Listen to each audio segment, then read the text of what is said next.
welcome back to another Christopher Show free video. In this one, I'm going to be showing you my new DIY sump. Seems the last one took off quite well.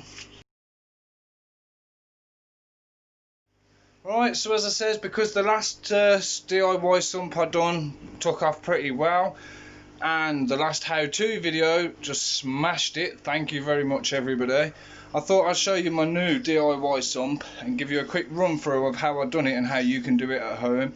This one has cost me a bit more than the first one that I did, because the first one was just basically bits that I had around the house. This one, however, I bought new media and plumbing bits. That's all I've had to buy for it. Right, so to start with, I'll tell a lie, I've got a new pump as well. That's a 2,500 pump instead of the 6,000. I sold the 6,000 to pay for that. Right, so these boxes are what I already had. There's a 18 litre and a 35 litre.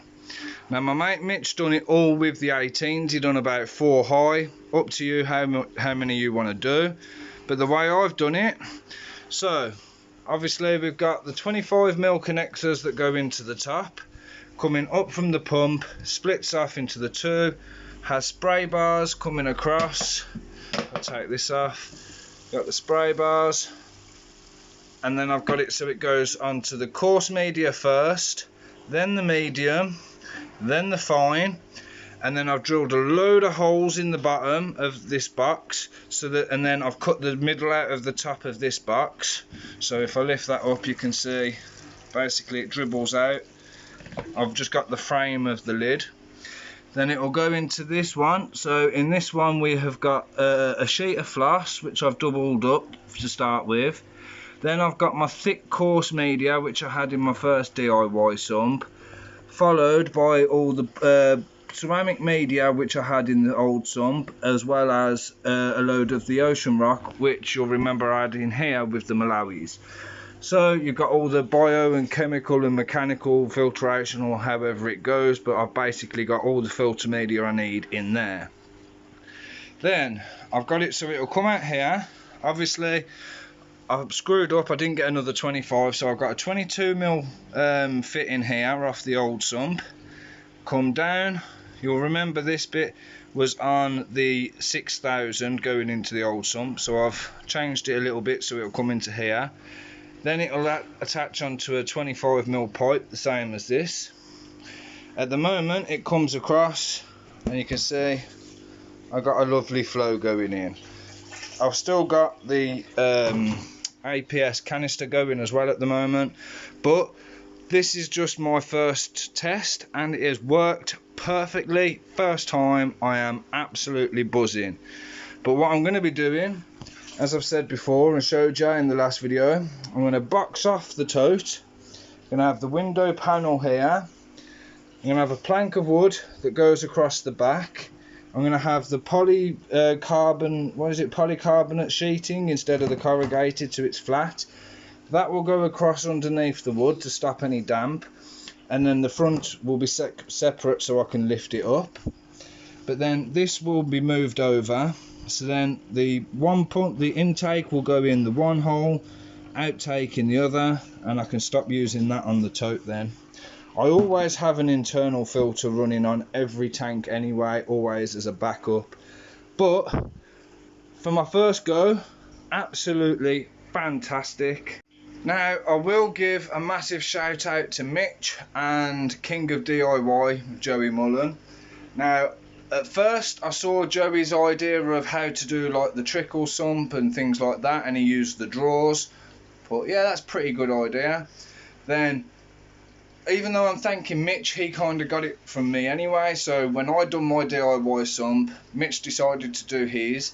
I'll add a video as well. Actually, I'll show you that video of what he's done now to tell me how he done it. Right, so on mine, yeah, I've got an 2.5 inch, 2 inch half boot there. Goes straight onto that, down to my pump. From my pump, comes up here, splits off into there, got a tube in there with holes in. Through my fines, into my static bed, into some pumice, into some alpha grog out here. Boom. That's the flow. You know, it's a decent flow, and that's going to turn this whole volume over twice. So now that you've seen that, obviously you can see how I've sort of copied his as well now. I've done it in the same kind of order as the Pond Guru does.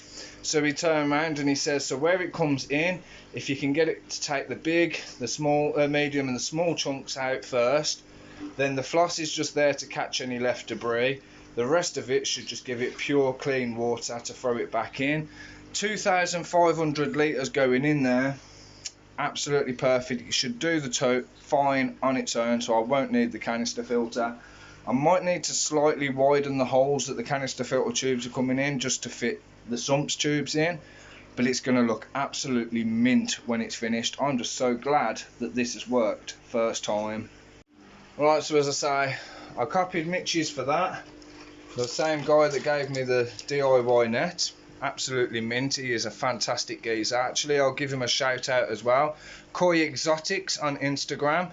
Absolutely fantastic koi, straight imported from Japan. So if you're interested, go to Instagram, Koiexotics, check him out. I will leave a link in the description for Koiexotics and for the video that I saw Joey do of his version of the Trickle filter as well. Right, so nice, quick, easy, short video. I'm going to say thank you yet again to everybody that is watching and supporting. At the time of recording this, I'm nearly at 400 subscribers, so I'm absolutely buzzing. I know it's not quite the 1,000 I'm aiming for, but I'm getting there. Slowly and surely wins the race. So yet again, make sure you like, subscribe and hit the bell, and I'll catch you in the next video. Thanks for watching. Bye bye.